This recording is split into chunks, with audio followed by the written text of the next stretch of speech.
네, 일단 오늘은 아, 그 소그룹을 하는 데 있어서 주의사항을 몇 가지 좀 나누고 시작을 할까 합니다. 제가 이제 몇 주 동안 이제 그 소그룹 방을 돌아다니면서 관찰을 했는데요. 잘 하고 계세요. 정말 잘하고 계시는데 몇 가지는 여러분이 좀 주의해야 되겠다라는 것들이 있어서 제가 정리를 해갖고 왔습니다. 자, 첫 번째로는 뭐냐면 일단은 본문을 읽고 시작을 하셔야 됩니다. 물론 거의 다 읽으시는 걸로 제가 알고 있지만 그래도 또 어떤 분은 그냥 읽지 않고 그냥 넘어가시더라고요. 근데 우리가 똑같은 본문을 가지고 묵상을 하시는 분도 있잖아요. 그러니까 내가 할 본문과 다른 사람이 묵상한 본문이 같을 때는 한 번만, 한 분 한 번만 읽으시면 됩니다. 그런데 또 다른 사람이 묵상한 걸 나눠주는데, 이 사람이 묵상한 것과는 다른 거야. 그럴 때는 또 본문을 한 번 읽어주시되, 다 성경을 찾으세요. 성경을 찾으시고, 그거를 하나하나 내가 묵상하는 마음으로, 하나하나 성경을 한 단어도 그냥 흘려보내는 것 없이 자세하게 읽으시면 됩니다. 그 다음에 이제 묵상을 발표하시는데 자신의 묵상을 발표할 때는요, 설명을 하시는 것이 아니라 그대로 읽어주시는 거예요. 근데 이제 그 자기가 쓴 게 조금 부족하다고 생각이 들었는지 이렇게 설명을 하시는 분들이 꽤 많으시더라고요. 그러니까 설명하면은 사실 한도 끝도 없고요. 사실 설명하는 거는 글 쓰는 것보다 조금 더 쉽기는 해요. 근데 가능하면 여러분들이 글 쓰는 걸로 쓰신 걸로 읽어주시는 게 더 좋고요. 또 그 연습을 하시는 것도 대단히 도움이 많이 될 것입니다. 그러니까 다시 말하면 글 쓰는 연습도 많이 하시는 거. 나는 내 마음을 잘 표현 못하겠어. 그냥 속으로 가면 설명해야지. 이렇게 하지 마시고요. 가능하면 글로 자신의 생각들을 정리하는 것을 하시고 또 그것을 가지고 읽으시면 좋겠습니다. 그다음에 세 번째로 다른 사람의 묵상에 피드백을 달지 마세요. 그러니까는 묵상은 예를 들어서 네 사람이 할 때에 그 네 사람이 다 할 때까지 어떠한 설명이나 또는 어떤 느낌점도 나누면은 안 됩니다. 돌아가면서 다 끝까지 해야 되고요. 한 사람 끝났을 때에 뭐 궁금한 것이 있거나 느낀 점이 있다고 해서 거기도 막 피드백을 다시면은 안 돼요. 내가 좀 잘한다고, 내가 좀 몇 번 강의를 들어봤다고 해서 다른 사람의 묵상에 내가 막 이렇게 피드백을 달아주시면 안 됩니다. 어, 여러분 제가 사실은 이렇게 성경 본문을 숙제로 내드리잖아요. 내드린 다음에 그 성경을 제가 설명해 드리려고 했었어요, 처음에는. 근데 가만히 생각해 보니까 제가 만약에 그 성경 본문을 설명을 해드리면 여러분과 다를 수도 있을 텐데 그때 제가 묵상한 거를 정답으로 여기실 수도 있겠다라는 생각이 들더라고요. 그래서 난 저렇게 못했는데 저런 것도 있네. 나는 이거 다시 해야 되겠다. 막 이렇게 잘못 생각하실까 봐 제가 성경 본문에 대해서 해설은 안 해드리기로 그렇게 결정을 했어요.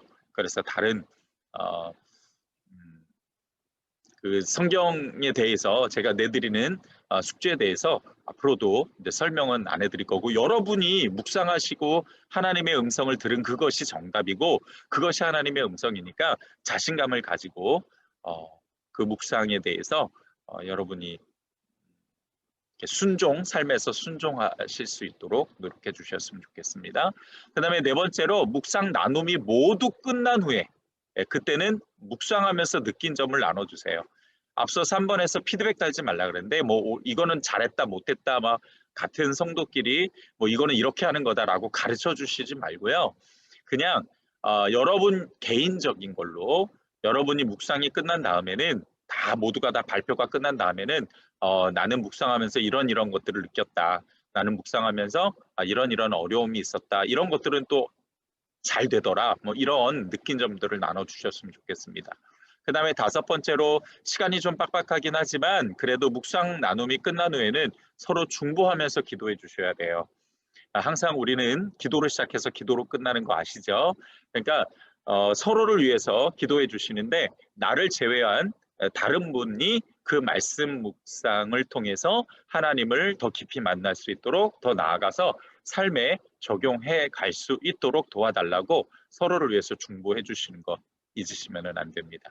자, 요 5가지는 여러분이 캡처를 해 놓으시든지 아니면은 뭐 빨리 필기를 하시든지 해서 적어 놓으셨다가 이따가 소그룹 할 때 그때 활용해 주셨으면 좋겠습니다. 제가 어제 여러분 묵상하시면서 좀 어려운 게 있으면 질문을 달라고 카톡방에도 올렸잖아요. 네, 근데 많은 분들이 그 질문을 해주셨으면 기대했는데 네, 몇 분 안 해주셨더라고요. 네, 그래서 제가 오늘 반성하는 차원에서 문자를 이렇게 여기 줌에다가 문자를 올리기도 했습니다. 제가 잘 가르쳤으면 질문이 많았을 텐데 제가 잘 못 가르쳐서 질문이 없는 것 같습니다. 라고 문자를 올리고 되게 반성하고 있는 중입니다. 네, 어떻게 하면 좀 더 잘 가르칠 수 있을까? 네, 더 많이 고민하도록 하겠습니다.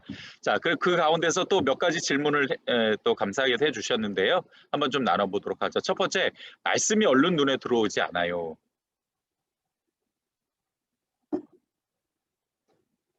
자, 이 질문을 주신 분이 계신데요. 사실은 이거는 이제 개인적인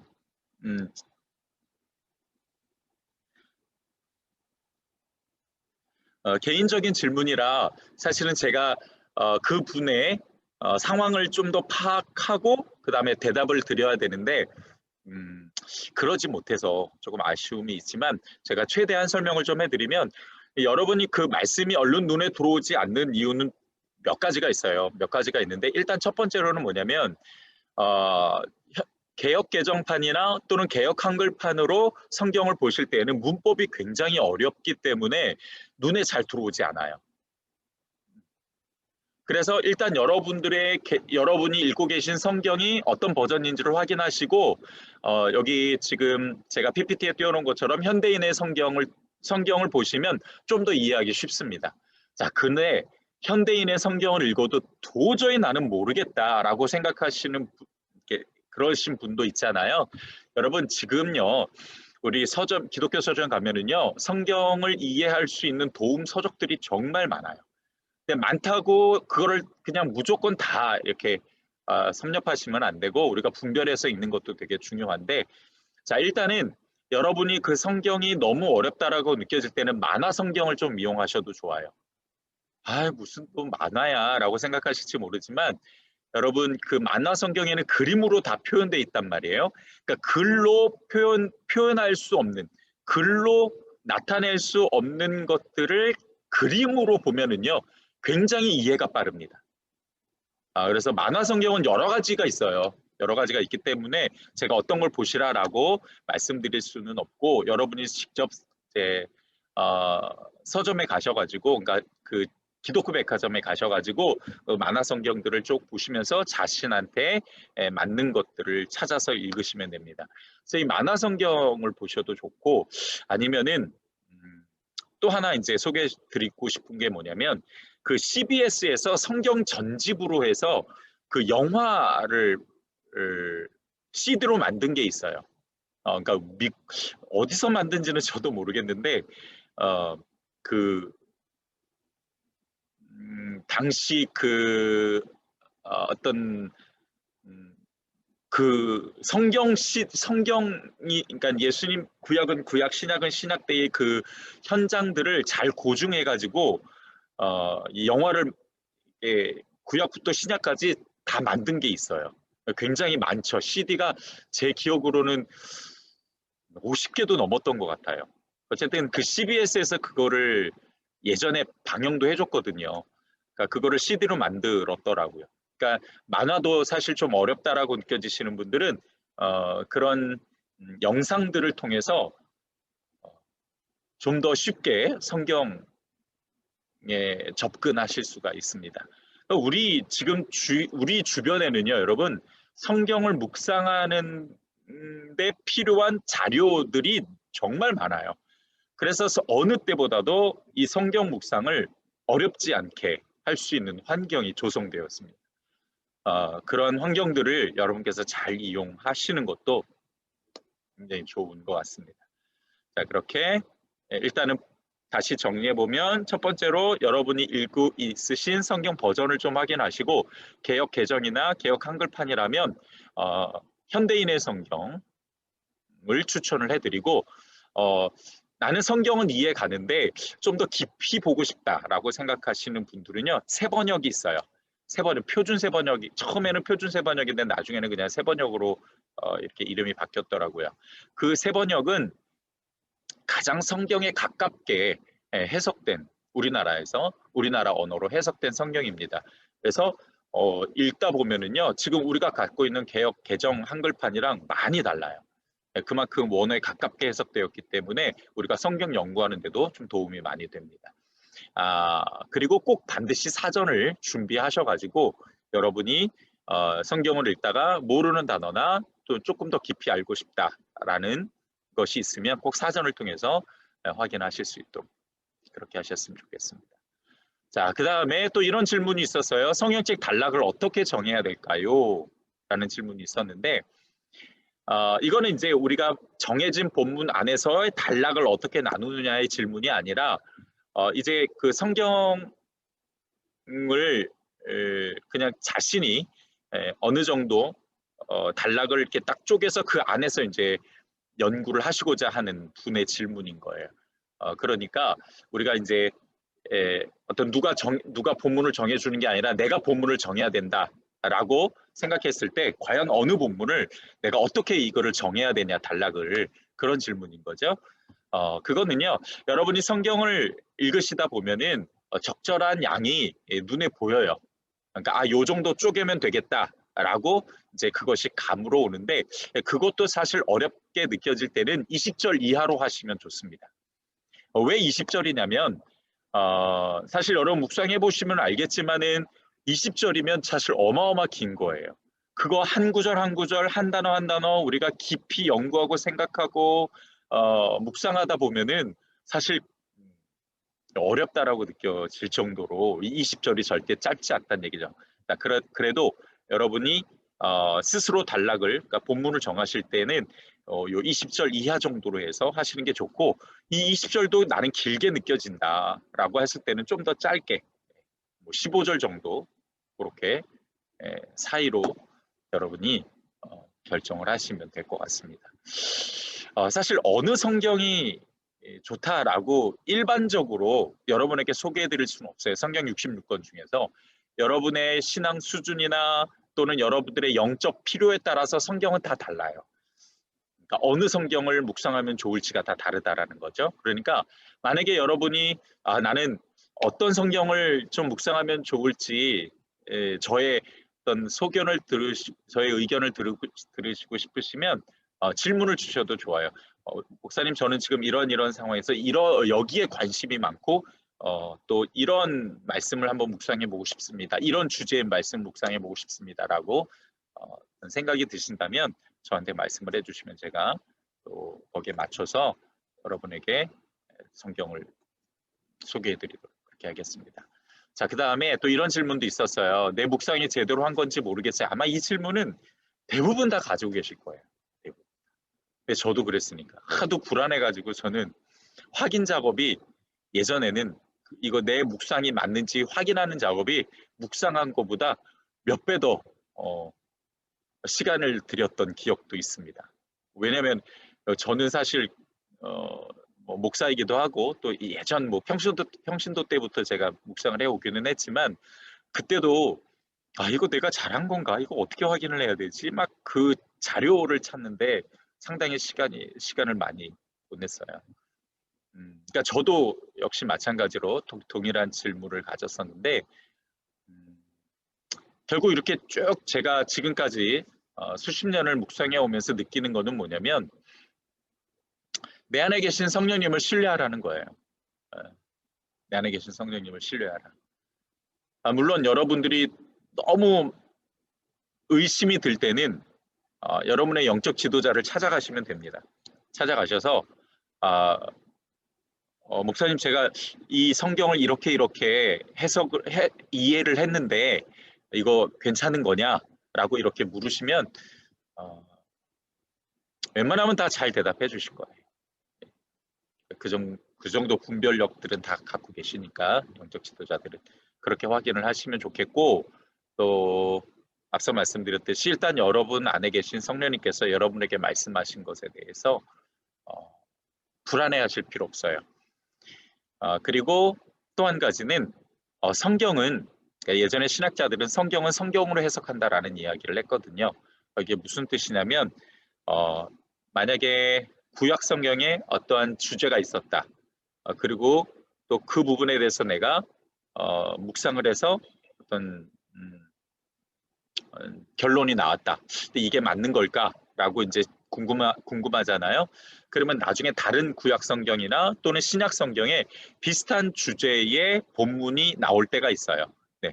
그럴 때 여러분이 또 그 본문을 묵상하시면 달라질 수도 있고 똑같을 수도 있지만, 그때 두 번째 묵상을 하실 때는 명확하게 여러분에게 다가오게 될 겁니다. 이제 그렇게 확인할 수도 있고, 또 뭐 목사님들의 설교라든지 또 뭐 강의라든지 이런 걸 통해서 여러분이 확인하실 수도 있겠죠. 그러니까 꼭 가지고 계셔야 될 생각은 뭐냐면, 내 안에 계신 성령님께서 반드시 나에게 진리를 가르쳐 주신다라는 것들은 명확하게 가지고 계시되, 그러나 여러분 또 반면에 우리는 불안한 존재들이잖아요. 불완전한 존재들이잖아요. 그러다 보니까 기분에 따라서 달라질 수도 있고 상황에 따라서 달라질 수도 있는 우리 자신들을 어렵지 않게 발견해요. 그렇게 우리가 너무 고집스럽게 이기적으로 하나님의 말씀을 편협적으로 바라볼 때도 없잖아 있습니다. 또 그럴 때 나오는 해석은 어쩌면은 조금 성경이 말하고자 하는 것과 다를 수도 있어요. 그럴 수도 있으니까 항상 우리는 내가 묵상한 것에 대해서 성령님이 주신 것이다 라는 생각을 절대적으로 가지고 계시되, 내가 묵상한 것이 진리기 때문에 난 이거를 바꿀 수 없어, 이런 자세를 가지시지는 마세요. 내가 묵상한 거라 할지라도 보완될 수 있고 수정될 수 있다라는 가능성들에 대해서는 항상 열어두시면 좋겠습니다. 그러면 얼마든지 여러분이 묵상한 것에 대해서 확고한 신념들을 가지실 수 있지 않을까 생각이 들고요. 처음에는 사실 누구나 다 그런 불안감들이 다 있어요. 그러니까 그거는 너무 뭐라 그럴까요? 너무 크게 생각하지 마세요. 너무 크게 생각하지 마시고 하시다 보면은 이제 묵상을 계속하다 보면 그 묵상이 누적될 거 아니에요. 쌓여요. 쌓이면서 어느 날 그 내가 묵상한 것들이 처음에는 산발적으로 막 다 어딘가에 있어요. 어딘가에 있다가 어느 날 갑자기 그게 하나로 탁탁탁탁 연결이 되어져요. 놀랍게. 그러면서 통찰력을 얻게 되고, 그러면서 말씀에 대한 이 영적 시야니요 확 열리는 때가 옵니다. 저는 그걸 두 번 경험해서, 한 번은 도서관에서 경험하고 한 번은 화장실에서 경험했습니다. 힘주다가. 근데 그거 되게 놀라워요. 장소가 중요한 것이 아니라 그 말씀이 내가 막 산발적으로 누적돼 있는 그 말씀이 어느 날 이렇게 하나의 마치 그 구슬을 그 어디에 실에 꿰듯 그렇게 진리가 하나로 갑자기 딱 하고 이렇게 연결되는 때가 와요. 그때는요, 여러분, 와, 뭐라고 설명할까요? 마치 내가 신학자가 된 것 같은 그런 느낌이 들기도 해요. 그 정도로 성령님께서 내 안에 있는 묵상, 나도 잊어버렸던 것들을 어느 날 그거를 딱 끄집어내서 생각나게 하실 뿐만 아니라 진리로 딱 만들어 주시니까 여러분 너무 걱정하지 마시고 계속 묵상을 연습하셨으면 좋겠습니다. 자, 그 외에 또 다른 질문 있으실까요? 참 제가 질문 받는 거 좋아한다고 그렇게 말씀을 드려도 질문을 너무 안 하셔가지고 여러분들 너무 예쁘세요. 사랑스럽습니다. 자, 질문 없으세요? 자, 그러면 이제 소그룹으로 들어가서 묵상을 할 텐데,